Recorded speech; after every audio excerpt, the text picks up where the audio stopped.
Ойлор эми эмнеге күчтүү болуп баштайт. Азыркы тапка чейин ой жүгүртүүлөрүбүздү сырткы денелерибиздин энергиясы эле кармаган. Сырткы дене энергиялары ички жука жана өтө жука денелерибиздин отторундай күчтүү таасирлерге ээ эмес болгондуктан биздин ойлорубуздун күчү да алсыз болгон.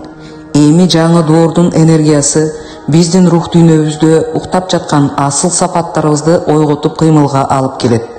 Жана ошол асыл сапаттуу жука денелерибиз ойлорубузду энергиясы менен кармап турат.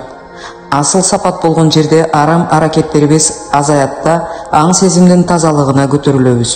Мисалы, жука от денелерибиз ойгоно электе ойлорубуздун күчү бир топ эле таасирдүү болгонун мындай мисалдардан билебиз.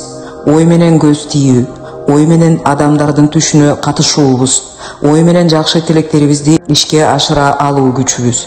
Эми ааламдан келген жаңы энергияларга сугарылып олтуруп жука денелерибиздин жандуу кыймылга келиши аркылуу ой менен гайып ааламдарына байланышууга мүмкүнчүлүк алабыз.